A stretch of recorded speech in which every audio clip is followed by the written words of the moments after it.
All right. I'm here with my friend Jenny, and we're going to talk about her wonderful book, Beyond the Explosion. And Jenny and I met, when did we actually meet? We were on the phone a bunch of time. I think we actually met at the IANDS conference. Right. I think Lily introduced us and we talked before the conference. I told you about my book. I believe I sent you a copy. And then we officially met at the IANDS conference in Philadelphia last August. Yeah, that was the official meeting, but kind of like we were kind of in the same tune, the same room, kind of, you might say. Right. That was good. And I, I I fell in love with your book. My only complaint about your book was you need more. It whets your appetite, and you go, all right, I want more, which is a good thing when somebody reads a book and they're hungry for more. So I'm going to let you do a lot of talking today because you have a wonderful story about how you got involved with veterans, because they got to understand where you're coming from in this book and what set you up to even go this direction. What led you to write the book? How Lily got involved with both of us, Right. and whatever else is going on, and if you could later tell us some of the stories from there and share some of what you've learned and how it's affected you. So Jenny, go for it. Okay. Thank you. As I held up my book, the title of my book is Beyond the Explosion, Stories of the Light. Now, I will start by telling you how I first came upon writing this book, and then I will tell you a little bit about my working with the military and with the veterans. So one morning around 3:30 in the morning, Spirit woke me up, and I'll tell people I always listen to the voices in my head because most of the time they're telling me what I need to know and what I need to do. So anyway, I was awakened just by a voice, and I'll say it was Spirit. And he told me, I want you to write a book, and it will be about combat near-death experiences. And not knowing about any of this, I said, okay. And I wanted to go back to sleep, and the Spirit told me, wait, I'm not finished. The title of your book will be Beyond the Explosion. Now, we later added Stories of the Light, because as we were hearing more of the stories and interviewing people, it was light. They were talking about light. They were talking about the love. And so we added that little piece to the title. My friend who creates and does all kinds of web mastering, she helped me set up my website, and she wanted to change the title of the book. And she said, no, I don't think that's a good idea. I think we need to change it. And I said, look, Jan, this is God's book. I'm not changing this title. It's his title. He's given me this directive, and I'm going to be in obedience. I'm going to do what he said. So I at the time I was working in a research study at Brooke Army Medical Center with patients with head injuries. So I've had numerous research jobs since I retired from civil service. And I had learned that there was a military doctor who had just returned from Iraq. And I thought, oh, I'm going to seek him out and see if he's had anybody telling him anything about having a near-death experience or spiritually transformative or out of body. And so when I approached him, he knew who I was because I'd been working there doing research. And when I explained to him that I was writing this book and asked him if he had any experiences, he dismissed me. He said, no, he said, look, I got to get back to work. I can't talk to you. And he left. So my gut feeling was that he probably had heard some stories and he did not know how to handle them, probably didn't even know how to talk about them. So as we did research, trying to find veterans or military, how do you go about that? So every endeavor, I would say, okay, God, it's your book. It's in your hands. You put me in touch with all the right people.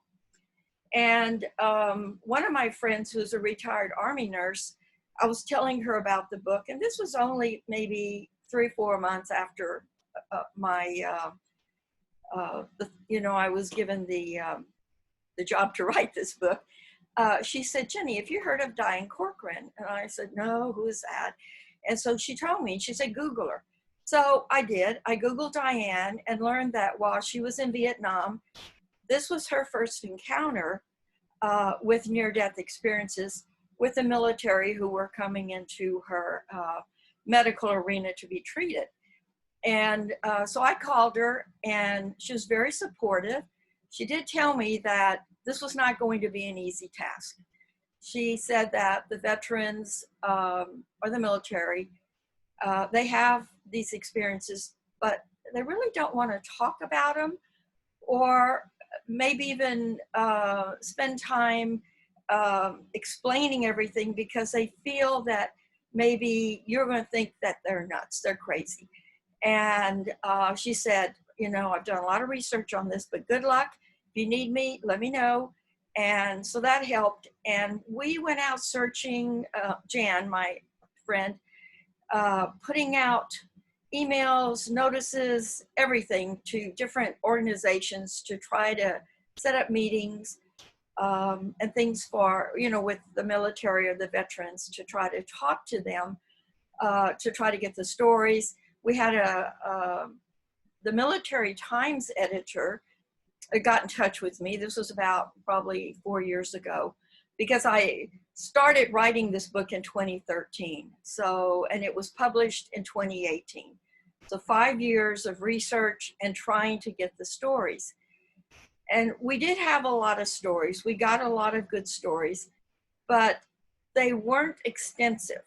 So the stories in my book, although there are 5 stories, they're different. Every story is from the experiencers. It's their own words. I have not written their stories. They have written their entire story.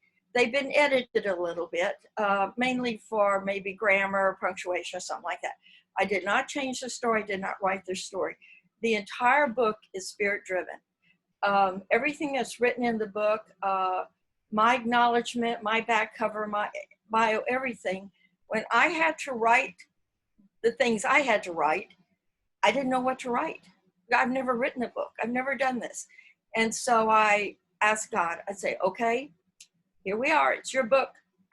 I need this back cover. The publisher told me they need it tonight. They need it by in the morning. So help me come up with something. So that's how my back cover came up. I didn't write it. I just sat down and the pen wrote, the spirit wrote. So whenever you buy the book and you read it, please know it's totally spirit-driven, totally spirit-driven. So I'm really proud of that. So anyway, the Military Times it was like a 2/3 page in their newspaper on the near-death experience stories. What I was doing, they also talked with Diane Corcoran, and I don't remember, it's been so long ago, 1 or 2 other people.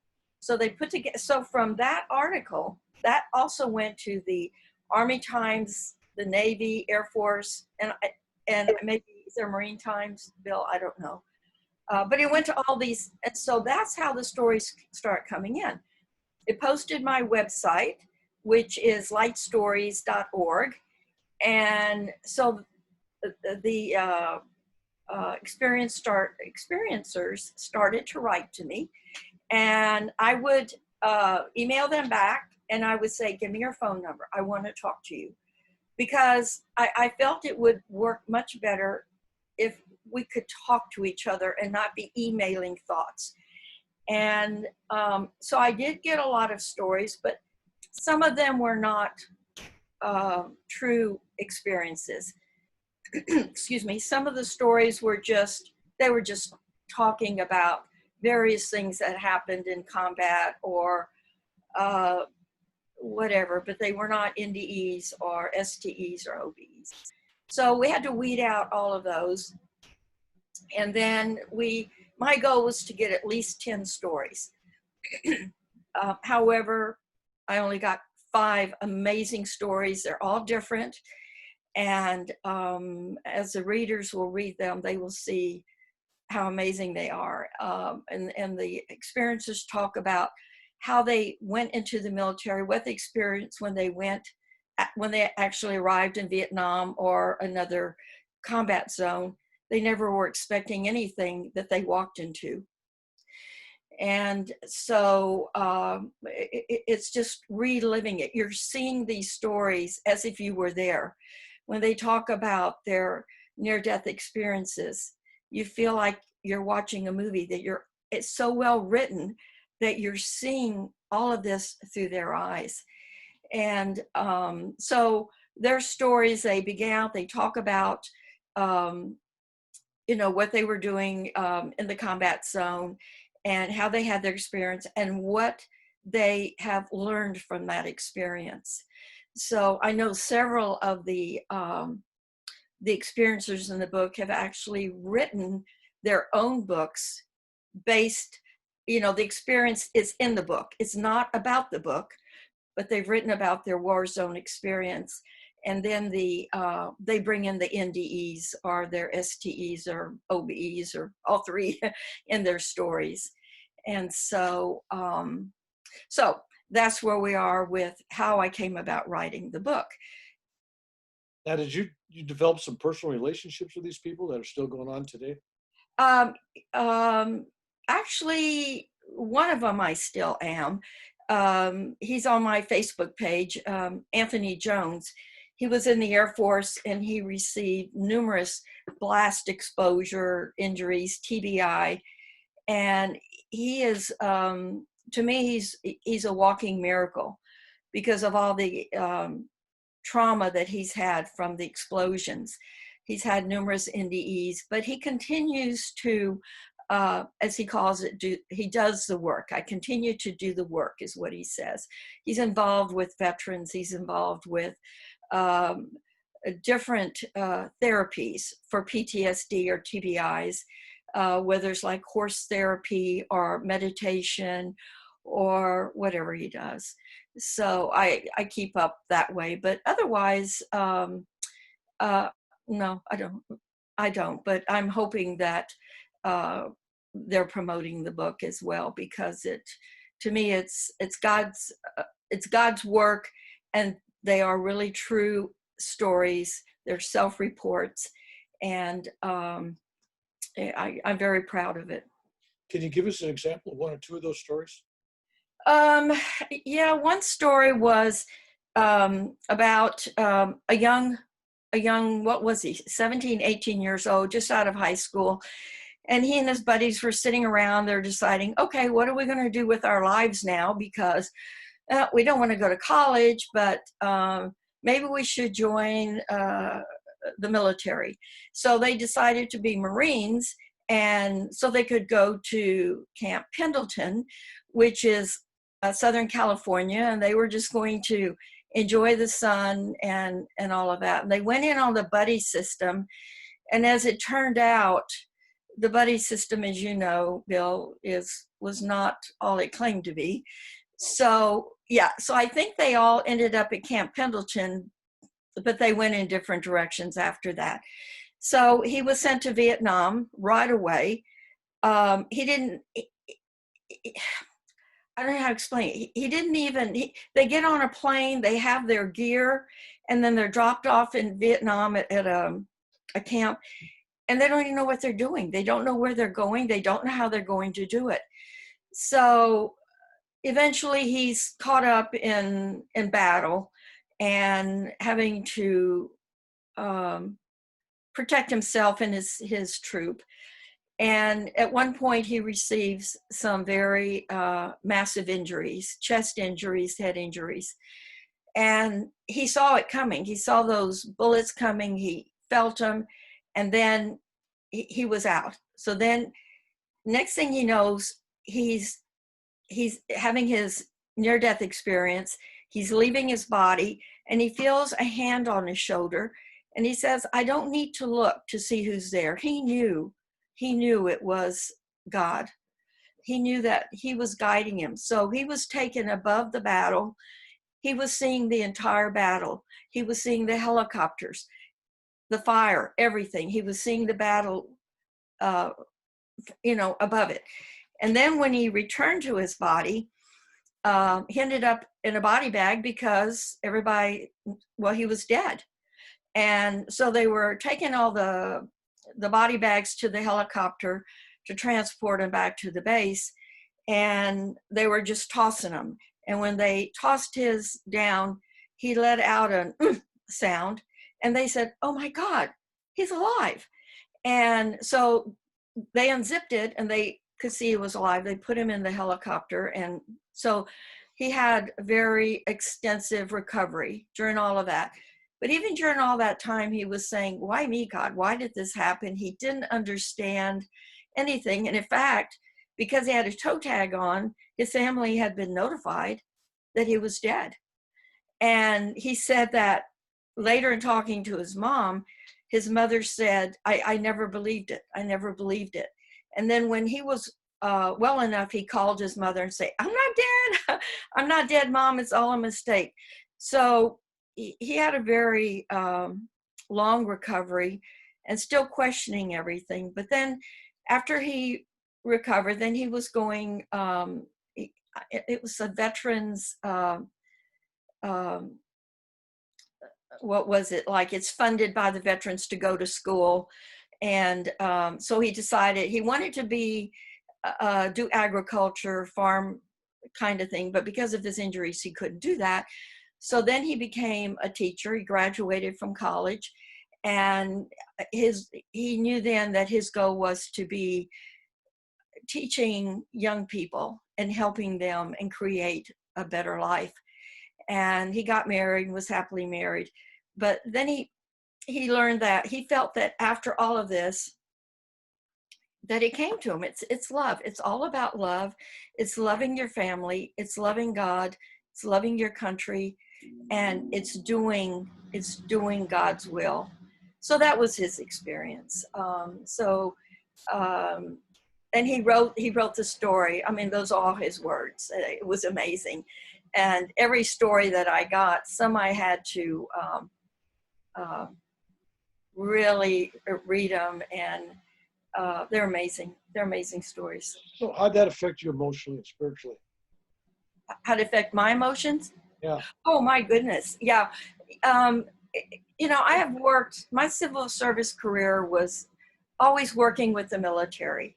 I retired from the Army Medical Department, the U.S. Army Medical Command, and it was always with military and their health care. And then went on to do research jobs. All the research positions I had were with the military. So my life is with the military. But when I heard these stories, even now when I reread them or I tell people about the book, the title, how it came to me, I still get goosebumps. And that was 2013 when this all started.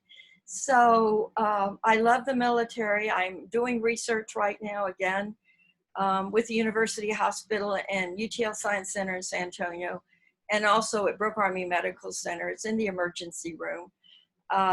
And so it's still putting me back working with the military. So I think this is where I'm supposed to be, and now working with the veterans and trying to,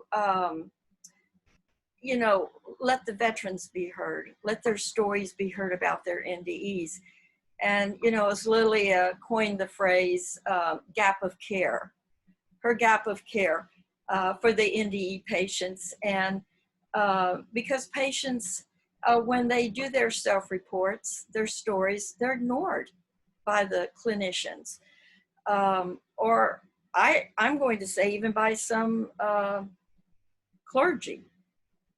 Yep. Because I've talked to some, I know that. And when I was, I guess, a year into writing this book, and because I worked at BAMC, I wanted to talk to a chaplain at BAMC just to see if they'd been getting stories, and maybe I could get some of those stories, have their contribution. And the administrative assistant would never allow me to get an appointment with the chaplain because he knew I was writing this book about near-death experiences. So I never talked to a military chaplain. Yeah, we had that problem on several occasions working with Diane and with Lilia. we were trying to open up the veteran community for this last conference they had in Philadelphia for IANDS, and trying to get cooperation, trying to open a door so we could talk to chaplains and veterans and medical people. It's not an easy one. It's considered woo-woo. Yeah. People are kind of like standoffish. They don't want to be labeled as dealing with it. And you're right. A lot of people have heard the stories. They know about them, and they ignore them. And it doesn't help the patient, as you're finding. No, it doesn't. And so, you know, we're actually doing a disservice to our patients and our veterans by not seeing or listening to them, just listening. You know, maybe we don't have a solution.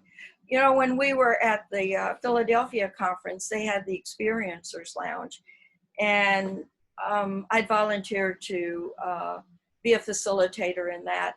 And it was amazing because, and you were there, so you know, so many people came in and they said, this is the first time I've ever talked about this. I have had no opportunity or avenue to talk about these things.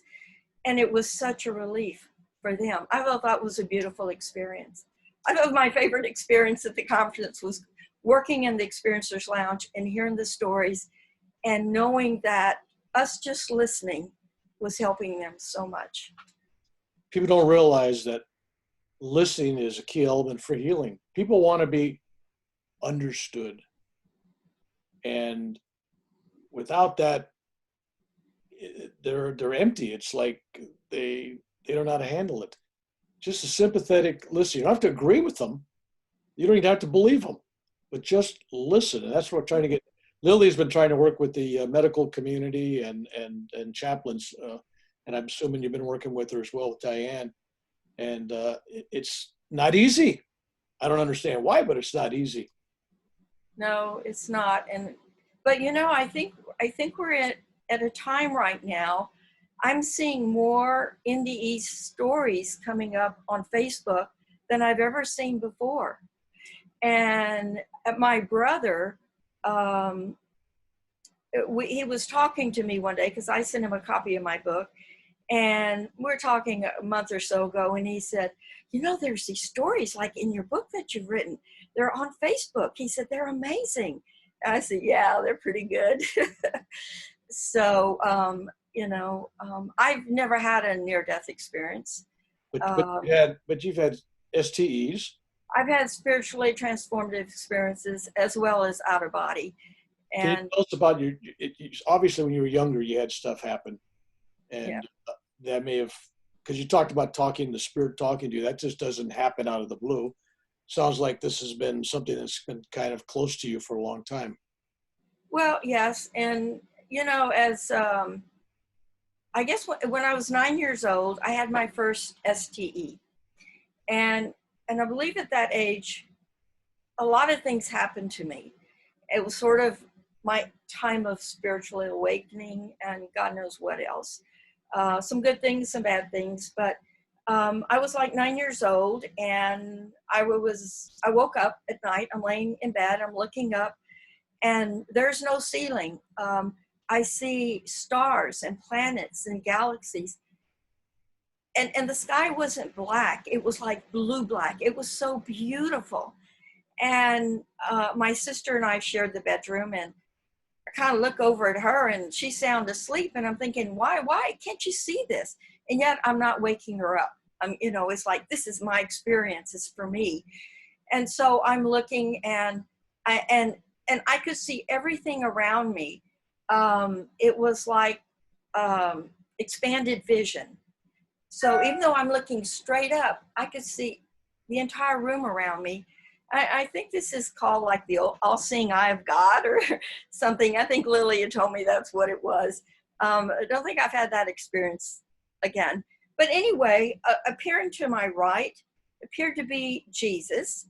It was this beautiful young man in white garb and clothing, and a beautiful aura, beautiful golden aura. So I'm thinking it's Jesus, being Catholic. And, you know, you see pictures and statues and what looked like Jesus, but it could have been an angel, Could have been some other spirit, but I'm 9 years old. It's Jesus to me. And so, so he told me that it was very few words. He told me that I was given many gifts, um, many abilities, many powers in my lifetime. I would be using these powers and these gifts, and that I was also a very special child of God. And so, you know, what does a 9-year-old make of that? You don't wake up in the morning and tell mommy and daddy about it, because this was, when I look back at all of this, it's what's happening with our experiencers. They don't think anybody's going to believe them.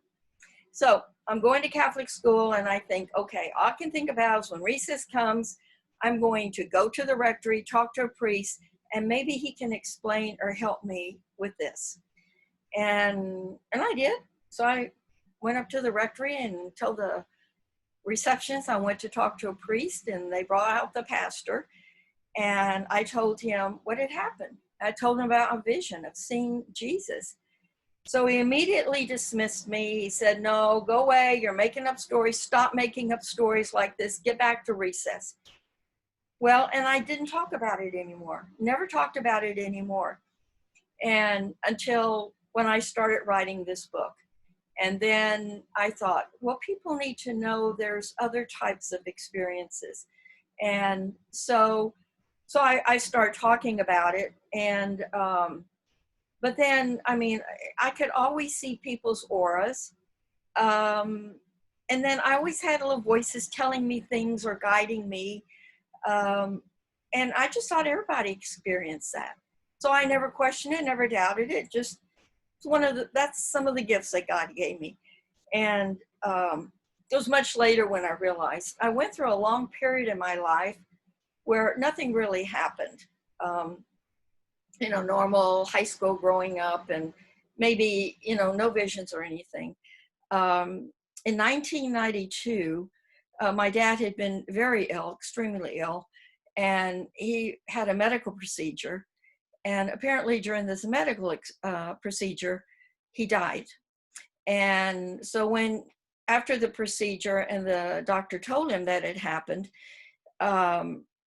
he didn't tell me or my mom or anybody about it. And it was a couple of days later, and I went to visit him, and I said, he said, I tell you something. You have to promise me you can't tell your mother, you can't tell anybody. So here we're back to, you can't tell anybody because they're going to think I'm nuts. So he told me that during the procedure, he died, and he went through the white light. He said he was in the most beautiful garden. Great. He said the flowers, the colors were amazing. Beautiful, beautiful music. He said, I can't even tell you. I get goosebumps. He said, I can't even tell you. I can't explain how beautiful it was. So, you know, Dad, we need to tell somebody. No, you cannot tell. So I didn't. So about 3 months later, he and Mom were going somewhere. And before they were leaving the house, he told her, you know, I don't feel right. I don't feel good. I need to go back in. So they went in, and Mom said, as soon as they walked in the house, he told her, he said, oh my gosh, I see the beautiful white light. And he had a massive heart attack at that point. I worked only about 10 minutes from where my parents lived. I worked at Fort Sam. So I rushed home. Mother called me. I rushed home, and the EMS were just finishing. But when I looked at my dad for the first time in 10 months at least, he had the most beautiful smile, most peaceful look about him. It really was amazing. And I thought, wow, you know, Dad's happy now. He's okay. So then they take him to the hospital, and Mom and I follow. And then when we could see him before they took him to the funeral home, guess what? He just looked normal. No smile, no glow. It was all gone. So I just really knew his spirit was in a good place now. And I later talked about it, and I told my mother about his near-death experience, and I told her about, you know, the smile. She said, I didn't see any smile, but she probably was in shock, so she wasn't looking for that. And so she just looked at me like I had two heads. So she really, I don't think she believed anything I said. It's unfortunate that she passed away probably about 10 years now. So hopefully she's understanding. She's seeing what I'm doing. I'm doing God's will, and she understands about near-death experiences now. Wow. Well, I'm hoping that when people read your book and go on your website and get a little deeper into the subject, are you speaking at this year's conference again, IANDS, by any chance, or panel or something? Yeah, let's see. I wrote it down because I didn't want to mess up the dates. So this year the IANDS conference is going to be online. So it's not going to be a virtual. There's going to be an online conference. It's August the 14th through the 16th. And on August 15th from 3 to 4:30 Eastern time, there's going to be the active duty military vets panel military discussion. And that's going to be chaired by Diane Corcoran. I think you're going to be on that panel. Yes. I will be on it, and Tony Woody. And I don't know just yet if anybody else is going to be on it. So as far as I know, they haven't posted anything official on the IANDS website. They're getting that website up and running. So everybody needs to be looking at the IANDS 2020 conference. Just Google that and it'll take you to the website and give you more information. Well, I'll tell you what, I'm looking forward to working with you, even if it's going to be virtually again. And by the time people watch this over the years, this is something that's already happened. But the truth of the matter is we're trying to call attention to this. This is one of many efforts that you've been working on personally, and IANDS has been working on, and I've been working on, and Lily and a bunch of other people.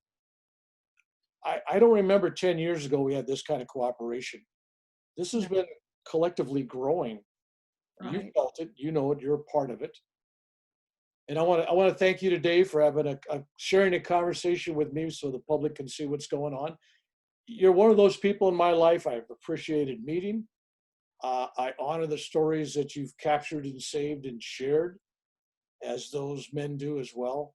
We will get together. We talked about this before. We'll get together. We need to expand a second volume, and we will do that eventually. And we'll probably run into some more stories this year. So anybody watching this that's got a story out there, let us know. We're looking to include your life in that process.